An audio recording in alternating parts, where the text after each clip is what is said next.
Champs. तो इस video में हम बात कर रहे हैं ऑर्गेनाइजेशन स्ट्रक्चर की। This is one of the topics जो बच्चों को थोड़ा कंफ्यूजिंग लगता है। वैसे केस स्टडीज में ऑर्गेनाइजेशन स्ट्रक्चर पहचानना इतना मुश्किल नहीं होता फंक्शनल और डिविजनल स्ट्रक्चर में से, बट जब इसका थ्योरेटिकल पोर्शन आता है, इसका डिफरेंस, एडवांटेजेस, डिसएडवांटेजेस, तो बच्चों को प्रॉब्लम होती है। इसलिए आई थॉट कि आपके लिए वीडियो बनाना चाहिए। इस वीडियो में मैं आपको ऑर्गेनाइजेशन स्ट्रक्चर के बारे में सब कुछ बताऊंगी, डिस्क्राइब करूंगी, और नेक्स्ट वीडियो में हम सिर्फ ऑर्गेनाइजेशन स्ट्रक्चर से रिलेटेड केस स्टडीज भी सॉल्व करेंगे। राइट, तो ऑर्गेनाइजेशन स्ट्रक्चर होता क्या है? पहले तो स्ट्रक्चर क्या होता है? अगर आप स्ट्रक्चर के सिनोनिम्स देखो डिक्शनरी में, तो आपको स्ट्रक्चर के और क्या वर्ड्स मिलेंगे? Framework, skeleton, architecture, infrastructure, framing, that is the structure.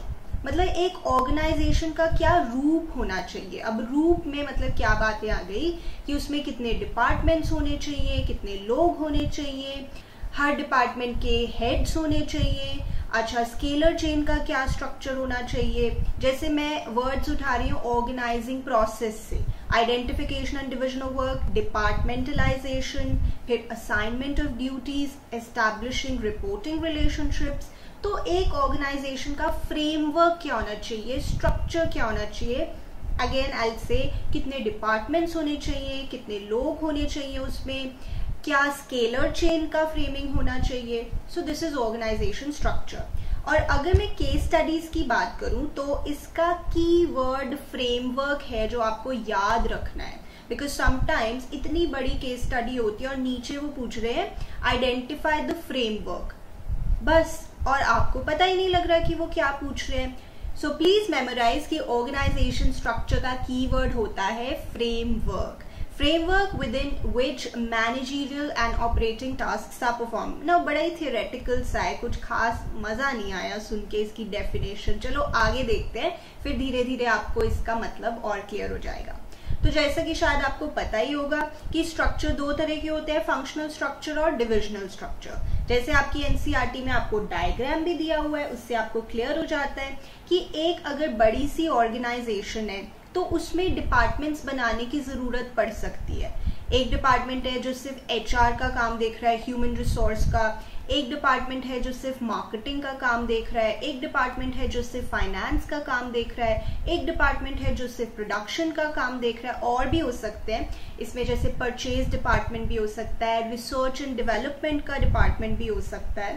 Right, सो एक जो बड़ी सी ऑर्गेनाइजेशन होती है उसमें डिपार्टमेंट्स बनाने की जरूरत पड़ती है। अब ये डिपार्टमेंट्स बना के फायदा क्या होता है? इससे स्पेशलाइजेशन आती है। देखिए, आप ह्यूमन रिसोर्स डिपार्टमेंट में एक्सपर्ट्स रख सकते हो, वो लोग रखोगे जिन्होंने एमबीए किया हुआ है एचआर में, है ना, वो एक्सपर्ट है, उनको एचआर की पूरी नॉलेज है। मार्केटिंग डिपार्टमेंट में आप वो लोग रखोगे प्रॉब्ली जिन्होंने एमबीए किया हुआ है मार्केटिंग में। फाइनेंस में आप रख सकते हो may be CS, may be CFS. Production department में मे बी आप कोई इंजीनियर्स रखोगे।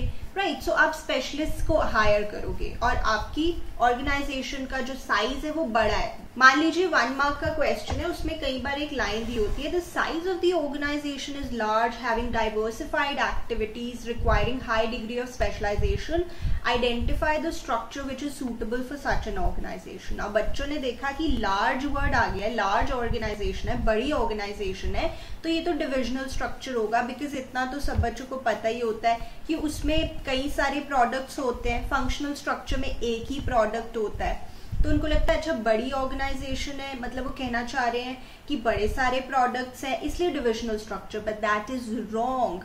फंक्शनल स्ट्रक्चर भी एक बड़ी ऑर्गेनाइजेशन में होता है। एक छोटा अपने आप आसपास अपना एक ग्रोसरी स्टोर है आपके घर के आसपास, क्या आपको लगता है वहां पे कोई फंक्शनल स्ट्रक्चर वो फॉलो करते होंगे? वहां अलग से डिपार्टमेंट्स होते होंगे, HR, marketing, finance, production? No.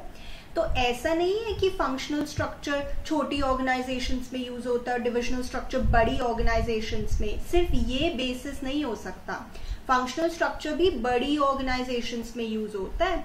देखिए, तो इसकी जो की लाइन है जिसमें बच्चे बहुत गलती करते हैं,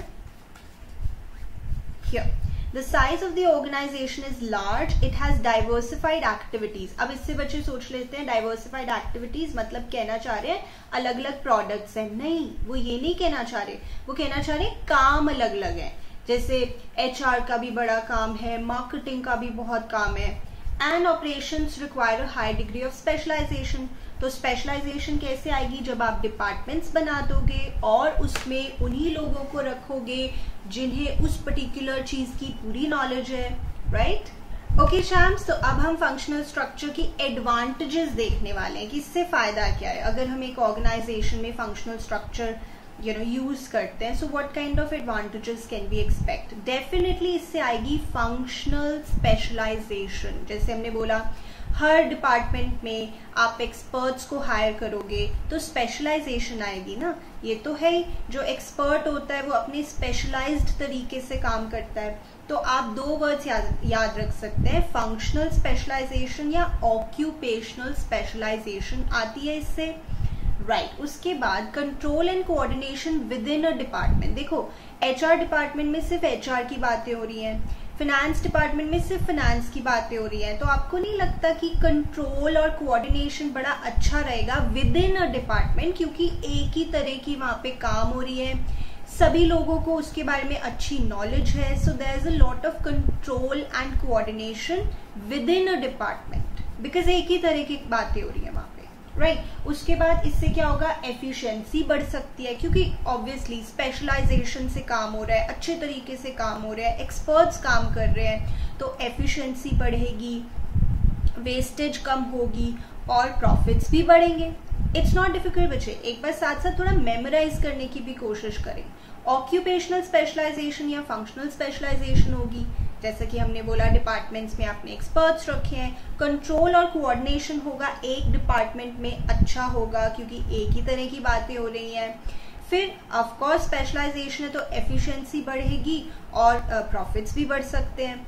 उसके बाद minimal duplication of effort, yes, repetition नहीं होगा। देखो HR में HR की बातें ही होंगी, आप अलग से डिपार्टमेंट स्पेसिफाई नहीं करोगे, अलग से आप स्पेसिफाई नहीं करोगे कि किसका क्या काम है, तो इससे रेपिटेशन के चांसेस रहते हैं। जैसे मान लीजिए एक छोटी सी दुकान है, उसमें एक छोटू है, उसने पैसे गिन लिए आज के लिए और कभी वो मार्केटिंग के काम में लग जाता है बेचने के।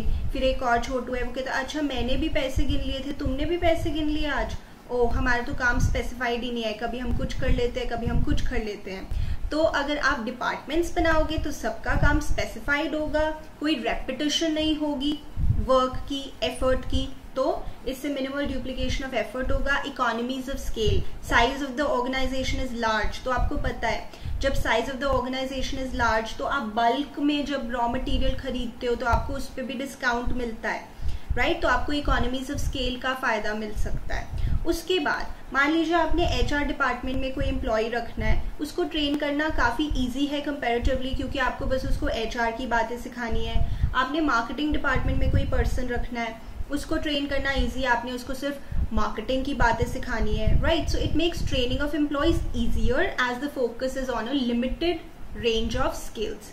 फिर इसका एक और फायदा है कि हर फंक्शन को ड्यू अटेंशन मिलता है। कई बार अगर डिपार्टमेंट्स नहीं बने होते तो कोई हमारा एक्टिविटी इग्नोर हो जाती है थोड़ी, may be on a daily basis, but अगर डिपार्टमेंट्स बने हैं तो सभी फंक्शंस को ड्यू अटेंशन मिलता है।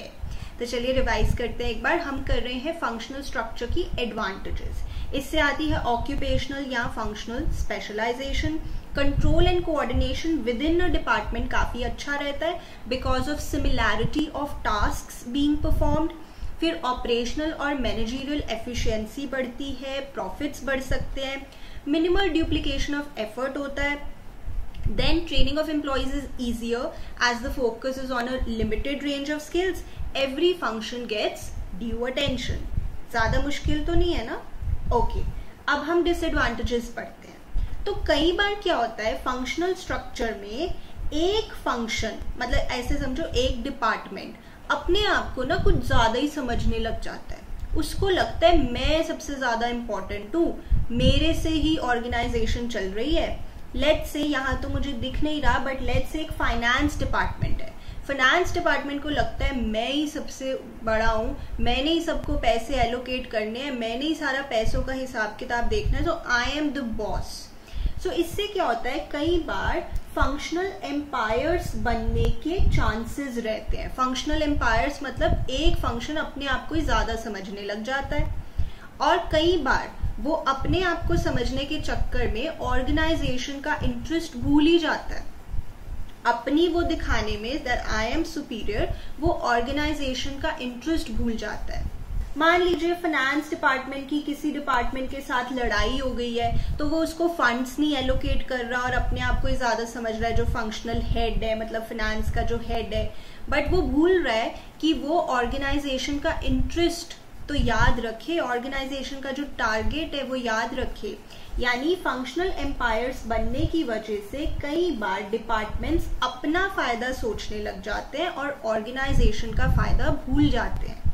ऑलराइट, इसके बाद जैसे हमने कहा था विद इन अ डिपार्टमेंट तो कोऑर्डिनेशन अच्छा रहेगा बिकॉज एक ही तरह की बातें हो रही हैं, बट जब इंफॉर्मेशन को ट्रांसफर होना है अक्रॉस फंक्शनली डिफरेंशिएटेड डिपार्टमेंट्स तो मुश्किल है कोऑर्डिनेशन और कंट्रोल, क्योंकि एचआर के लोग बस एचआर की बातें ही समझते हैं, मार्केटिंग के लोग बस मार्केटिंग की बातें ही समझते हैं। जब इंफॉर्मेशन को ट्रांसफर करना है from one department to another, वहां पे कॉन्फ्लिक्ट और वहां पे कोऑर्डिनेशन में प्रॉब्लम तो हो ही सकती है। So that is the next disadvantage. It may lead to problems in coordination as information has to be exchanged across functionally differentiated departments. Alright, इसके बाद लड़ाई झगड़ा तो हर जगह होता ही है। ये कॉन्फ्लिक्ट तो देखो फंक्शनल स्ट्रक्चर में भी आपको मिलेगा एक लिमिटेशन में, और डिविजनल स्ट्रक्चर में भी मिलेगा। अब किस तरह की कॉन्फ्लिक्ट हो सकती है, लेट्स से मार्केटिंग और प्रोडक्शन, यहाँ पे प्रोडक्शन डिपार्टमेंट नहीं है बट लेट्स से एक प्रोडक्शन डिपार्टमेंट है, एक मार्केटिंग डिपार्टमेंट है, दोनों में किस तरह की लड़ाई हो सकती है। जैसे मान लो आप मोबाइल फोन्स बनाते हो, ठीक है, आपकी जो ऑर्गेनाइजेशन है मोबाइल फोन्स बनाती है, तो मार्केटिंग डिपार्टमेंट प्रोडक्शन डिपार्टमेंट को कहता है आजकल ना ऐसा ऐसा डिजाइन चल रहा है मार्केट में, तो तुम ऐसा डिजाइन बनाओ फोन का। बट प्रोडक्शन डिपार्टमेंट कह रहे हैं नहीं ये नहीं बनेगा, ये बड़ा मुश्किल है, या फिर ये मेरे वर्कर से नहीं बन पाएगा, तो देखो कॉन्फ्लिक्ट हो जाएगी।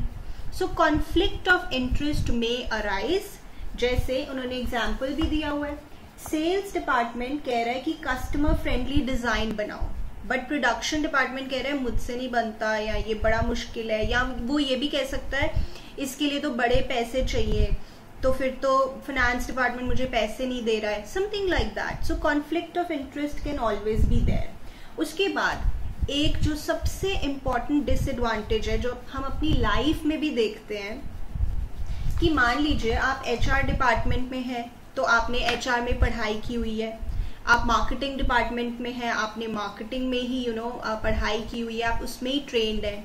तो जब हम एक पर्टिकुलर फील्ड में एक्सपर्ट होते हैं या हमें एक पर्टिकुलर फील्ड की अच्छी नॉलेज होती है, तो हमारा जो पर्सपेक्टिव है ना वो कई बार नैरो हो जाता है, क्योंकि हमें लगता है बस हम ही हम है और दूसरा तो कोई इतना इम्पोर्टेंट नहीं है, तो हम उसका पॉइंट ऑफ व्यू अप्रिशिएट नहीं कर पाते। I give you very very common example. हम कॉमर्स के बच्चे हैं और एक लेट्स से नॉन मेडिकल का बच्चा है, हम कहेंगे नहीं हमारी फील्ड सबसे अच्छी है, हम सबसे ऊपर हैं, वो कहेंगे नहीं साइंस के बिना कुछ नहीं होता, हम कहेंगे नहीं बिजनेस के बिना कुछ नहीं होता। तो क्या है कि जब हम एक पर्टिकुलर फील्ड में एक्सपर्ट होते हैं तो हमारा पर्सपेक्टिव नैरो हो सकता है, क्योंकि हमें लगता है कि हमारी फील्ड ही सबसे अच्छी है, so we are not able to appreciate the point of view of the other person. So that can lead to inflexibility. That is a big problem. So let us read this. It may lead to inflexibility as people with same skills and knowledge base may develop a narrow perspective and they have difficulty in appreciating any other point of view. अगर चाहो तो आप एक और disadvantage बना सकते हो कि जैसे जो एचआर का हेड है या जो मार्केटिंग का हेड है, कल को अगर उसको एमडी बनना है या उसकी प्रमोशन होनी है तो वो मुश्किल है, बिकॉज उसके पास एक ही फील्ड की नॉलेज है, उसके पास सभी फील्ड्स की नॉलेज नहीं है। So this can be one another point of disadvantage. आप यहाँ पे देख सकते हैं functional heads do not get training for top management positions because they are unable to gather experience in diverse areas. मुझे लगता है कि बड़े ही आराम से आप डिसएडवांटेजेस लर्न कर सकते हो। I will repeat. देखिए, फंक्शनल स्ट्रक्चर में पॉसिबिलिटी है फंक्शनल एम्पायर्स बन जाने की, जिसमें एक फंक्शन अपने आप को कुछ ज्यादा ही समझने लग जाता है एंड कई बार वो अपने डिपार्टमेंट के इंटरेस्ट को देखते हुए ऑर्गेनाइजेशन के इंटरेस्ट को भूल जाता है। दूसरा, जब इंफॉर्मेशन को दो डिपार्टमेंट्स के बीच में एक्सचेंज होना है तो प्रॉब्लम हो सकती है कोऑर्डिनेशन में, because of course they are functionally differentiated. Then conflict तो भाई हर जगह होती है जीवन में। This is a disadvantage in both the structures. Sales department या मार्केटिंग डिपार्टमेंट कह रहा है आजकल ऐसा डिजाइन चल रहा है, ये डिजाइन बनाओ, बट प्रोडक्शन डिपार्टमेंट कह रहा है ये मुझसे नहीं बनता, या वो कह रहा है इसमें तो बड़े पैसे लग जाएंगे। So there can be conflict and then inflexibility, because जब हमें एक पर्टिकुलर फील्ड की ज्यादा नॉलेज होती है और बाकी फील्ड्स की नहीं होती है तो हमारा पर्सपेक्टिव नैरो हो जाता है। We can not appreciate any other point of view then, right? Okay champs, मैं फिर से आपको बताना चाहती हूँ कि वन वेरी इंपॉर्टेंट लाइन जो क्वेश्चंस में, केस स्टडीज में आती है और बच्चों को लगता है कि ये डिविजनल स्ट्रक्चर होगा, प्लीज मैं एक बार फिर बताना चाहती हूँ। It is most suitable when the size of organization is large, having diversified activities and operations require a high degree of specialization. तो इसमें बच्चों को लगता है कि लार्ज ऑर्गेनाइजेशन है मतलब कई सारे प्रोडक्ट्स है मतलब डिविजनल स्ट्रक्चर है, बट नहीं, फंक्शनल स्ट्रक्चर भी लार्ज ऑर्गेनाइजेशंस में ही होता है। आप अपने आसपास छोटे मोटे ऑफिसेस देखते हो, छोटी मोटी ऑर्गेनाइजेशंस देखते हो, उसमें तो अलग अलग डिपार्टमेंट्स नहीं होते हैं ना। So please this line, this sentence is for functional structure. Okay, हम आगे चलते हैं। डिविजनल स्ट्रक्चर में अगर मुझे आपको ब्रॉडली बताना हो तो एक ऑर्गेनाइजेशन में जिसमें मल्टी प्रोडक्ट्स हैं, कई सारे प्रोडक्ट्स हैं, वो डिविजनल स्ट्रक्चर फॉलो करती है। जैसे ये एमडी है, इसके नीचे कई सारे प्रोडक्ट्स हैं, cosmetics, garments, footwear, skin care. जैसे टाटा ग्रुप है, वैसे तो it is a conglomerate having a lot of companies and subsidiaries, but फिर भी टाटा के जैसे कितने सारे प्रोडक्ट्स हैं। ऑटोमोबाइल में भी है Tata tea, Tata salt, FMCG जो है उनका, देन इवन वेस्ट साइड जो मॉल है sort of, then Titan, Tanishq, कितने सारे प्रोडक्ट्स हैं उनके। आप समझ सकते हैं कि एक कंपनी जिसमें अलग अलग तरह के प्रोडक्ट्स होते हैं वो डिविजनल स्ट्रक्चर फॉलो करती है। और भी जैसे आप अपने आसपास मॉल्स में लाइफस्टाइल देखते हो, लाइफस्टाइल में क्या होता है, अलग अलग सेक्शंस होते हैं, गारमेंट्स के, कॉस्मेटिक्स के, फुटवेयर के, even for home decor they have home centre, right? So बड़ी ऑर्गेनाइजेशन, ऑफ कोर्स बड़ी ऑर्गेनाइजेशन तो ये भी है जिसमें मल्टी प्रोडक्ट्स हैं, अलग अलग प्रोडक्ट्स हैं, वो डिविजनल स्ट्रक्चर फॉलो करती है। अगर मैं आपको कहूं कि हर डिविजनल स्ट्रक्चर में एक फंक्शनल स्ट्रक्चर छुपा हुआ है तो क्या आप मेरी बात से अग्री करेंगे? यस। जैसे ये फंक्शनल स्ट्रक्चर ही तो है कि अलग अलग डिपार्टमेंट्स हैं, तो ये डिविजनल स्ट्रक्चर में फंक्शनल स्ट्रक्चर भी छुपा हुआ है। ऐसे ही कॉस्मेटिक्स में भी यही डिपार्टमेंट्स होंगे, एचआर, मार्केटिंग, आर&डी, परचेजिंग, गारमेंट्स में भी डिपार्टमेंट्स होंगे, फुटवेयर में भी डिपार्टमेंट्स होंगे, स्किन केयर में भी डिपार्टमेंट्स होंगे। सो अगर कोई आपको कहे कि डिविजनल स्ट्रक्चर में भी फंक्शनल स्ट्रक्चर छुपा होता है तो ये बात गलत नहीं है, राइट? अब हम देखते हैं इसकी एडवांटेजेस। जैसे हमने फंक्शनल स्ट्रक्चर में पढ़ा था कि वहां पे होती है फंक्शनल स्पेशलाइजेशन या ऑक्यूपेशनल स्पेशलाइजेशन, ऐसे इसमें होती है प्रोडक्ट स्पेशलाइजेशन, क्योंकि आपका पूरा फोकस होता है, जैसे कॉस्मेटिक्स का पूरा फोकस कॉस्मेटिक्स पे ही होगा, तो जब एक चीज पे आपका पूरा फोकस होता है, आपके पास लोग हैं उसके लिए काम करने के लिए, तो ऑफ कोर्स स्पेशलाइजेशन आएगी, product specialisation, right? Product specialisation. उसके बाद divisional heads are accountable for profits. Yes, अब इसमें देखो क्या होता है, अगर गारमेंट्स में प्रॉफिट्स कम हो रहे हैं तो आप गारमेंट के हेड को ही पकड़ोगे कि क्यों भाई प्रॉफिट्स कम हो रहे हैं। फुटवेयर में अगर प्रॉफिट्स कम हो रहे हैं आप फुटवेयर के हेड को पकड़ोगे।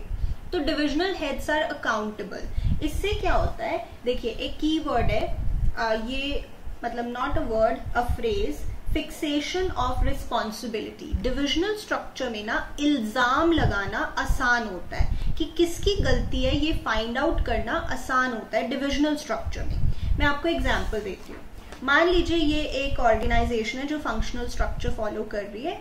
लेट्स से कंपनी में प्रॉफिट्स कम हो रहे हैं, इसमें थोड़ा मुश्किल है इल्जाम लगा पाना या किसकी गलती है ये देख पाना कि पता नहीं एचआर ने अच्छा काम नहीं किया, कि अच्छे लोग हायर नहीं किए, या मार्केटिंग ने अच्छा काम नहीं किया, या आरएनडी ने कुछ नया नहीं बनाया। यहाँ पे इल्जाम लगाना इतना आसान नहीं होता है, बट डिविजनल स्ट्रक्चर में इट्स वेरी इजी। बिकॉज अगर गारमेंट्स में प्रॉफिट्स कम हो रहे हैं, आप गारमेंट के हेड से पूछोगे कि क्या वजह है। स्किन केयर में प्रॉफिट्स कम हो रहे हैं तो आप स्किन केयर के हेड से पूछोगे। सो ध्यान दीजिएगा, यहाँ पे ये वर्ड्स आपको याद रखने हैं। Fixation of responsibility is easier in case of divisional structure. और फिर जब आपको पता लग जाता है कि किसकी गलती है या क्या गलती हुई है, तो रेमीडियल एक्शन लेना भी इजी होता है उसको ठीक करने के लिए, राइट। सो पहला एडवांटेज है प्रोडक्ट स्पेशलाइजेशन आती है इससे। दूसरा है कि डिविजनल हेड्स आर अकाउंटेबल। सीधा सीधा हम डायरेक्टली उनसे पता कर सकते हैं कि what is the reason for losses और reduced profits. Fixation of responsibility easy है। रेमीडियल एक्शन टाइम पे लिया जा सकता है क्योंकि हमें पता लग गया कि किसकी गलती है। Then it promotes flexibility as each division works as an autonomous unit which leads to faster decision making. I think it's easy to guess. जैसे हमने functional structure के disadvantages में पढ़ा था inflexibility, क्योंकि वहाँ पे point of view appreciate नहीं कर पाते, but यहाँ पे तो cosmetics और garments को कोई बात ही नहीं करनी है, right? तो यहाँ पे ज़्यादा flexibility है। हर division as an autonomous unit function करता है। ध्यान दीजिएगा, मैंने क्या बोला, हर डिवीजन मतलब हर प्रोडक्ट का जो डिवीजन है। अगर मैं बोलूं हर डिपार्टमेंट तो I am referring to functional structure. तो ये वर्ड्स थोड़ा ध्यान से, वहां पे हम डिपार्टमेंट्स वर्ड यूज करते हैं, यहाँ पे हम डिवीजन वर्ड यूज करते हैं। अब इनको तो कोई खास आपस में कम्युनिकेट करना नहीं है। सो फ्लेक्सिबिलिटी है, हर डिवीजन अपना इंडिपेंडेंट बॉडी की तरह काम करता है और डिसीजन मेकिंग भी फास्टर होती है, राइट। और ये सबसे अच्छी इसकी एडवांटेज है कि अगर आपको एक्सपेंशन करना है, लेट्स से आपने एक और प्रोडक्ट लाइन इंट्रोड्यूस करना है, तो आप बस इंट्रोड्यूस कर दीजिए, बाकी को उसके लिए इंटरप्ट करने की जरूरत नहीं है, डिस्टर्ब करने की जरूरत नहीं है। आप बस एक और प्रोडक्ट लाइन लेके आइए, उसके लिए डिविजनल हेड रखिए और स्टाफ रखिए, बस बाकी किसी को डिस्टर्ब करने की जरूरत नहीं है। सो this is one of the very important advantages कि इसमें एक्सपेंशन एंड ग्रोथ इजी होता है, बिकॉज एग्जिस्टिंग ऑपरेशंस को इंटरप्ट करने की जरूरत नहीं होती है। आप बस डिविजनल हेड रखो, स्टाफ रखो, स्टार्ट कर दो काम, ठीक है। अच्छा, अब हम पढ़ते हैं डिसएडवांटेजेस क्या है। देखिए मैंने बोला था कॉन्फ्लिक्ट तो हर जगह होती है। कॉन्फ्लिक्ट यहाँ पे अब क्या हो सकती है कि जब एमडी इनको फंड्स एलोकेट कर रहा है तो कॉन्फ्लिक्ट हो सकती है। कॉस्मेटिक्स वाला कह रहे हैं मुझे ज्यादा फंड्स दो, गारमेंट्स वाला कह रहे हैं मुझे ज्यादा फंड्स दो। So conflict may arise with reference to allocation of funds. Conflict यहाँ पे भी है, but conflict का जो टाइप है वो बदल गया है, right? इसके बाद it may lead to increase in cost. Absolutely, ये वाला जो स्ट्रक्चर है ना, ये बहुत एक्सपेंसिव है। देखो अब यहाँ पे भी गारमेंट्स में भी एचआर का डिपार्टमेंट है, कॉस्मेटिक्स में भी एचआर का डिपार्टमेंट है, फुटवेयर्स में भी एचआर का डिपार्टमेंट है। हर किसी में अलग अलग स्टाफ रखा हुआ है, इनकी अलग अलग सैलरी देनी है। तो ये वाला जो स्ट्रक्चर है ना, ये काफी महंगा होता है, इससे एक्सपेंडिचर बढ़ता है, कंपनी का कॉस्ट बढ़ती है। So yes, it may lead to increase in cost. Duplication भी तो हो रही है ना, कि देखो गारमेंट्स में भी एचआर की बातें हो रही है, कॉस्मेटिक्स में भी एचआर की बातें हो रही है, फुटवेयर में भी एचआर की बातें हो रही है, स्किन केयर में भी एचआर की बातें हो रही है, तो ड्यूप्लीकेशन ऑफ एफर्ट तो हो ही रहा है। सो कॉस्ट बढ़ रही है, राइट। और उसके बाद जो एक लिमिटेशन है वो कुछ हद तक वो फंक्शनल एम्पायर वाली ही है। यहाँ पे हो सकता है कि एक पर्टिकुलर डिवीजन अपने आप को कुछ ज्यादा ही समझने लग जाए। लेट्स से गारमेंट्स में अच्छे प्रॉफिट्स होते हैं और किसी में इतने अच्छे प्रॉफिट्स नहीं होते, तो वो समझता है कि बस मैं ही हूँ, मेरी वजह से ही ऑर्गेनाइजेशन चल रही है। तो ये जो डिविजनल हेड है ना, ये हो सकता है अपना फायदा देखने के लिए या अपनी इंपॉर्टेंस एस्टैब्लिश करने के लिए ऑर्गेनाइजेशन का इंटरेस्ट भूल ही जाए, right. So it provides managers with the authority to supervise all activities. एक तो गारमेंट्स के पास पावर भी बहुत है, उसको हर चीज की नॉलेज है, एचआर की भी नॉलेज है। जो गारमेंट्स का हेड है, डिविजनल हेड, उसको एचआर की भी नॉलेज है, मार्केटिंग की भी नॉलेज है, आरएनडी की भी नॉलेज है, परचेजिंग की भी नॉलेज है, उसको सब नॉलेज है। इस वजह से भी हो सकता है उसमें वो प्राइड फैक्टर आ जाए। In course of time, such a manager may gain power and in a bid to assert his independence, अपनी power दिखाने के लिए कई बार हो सकता है वो organization का interest ही भूल जाए, right? तो quickly revise करते हैं. Divisional structure की जो importance है, product specialization होती है इससे. Divisional heads are accountable, so fixation of responsibility is easier.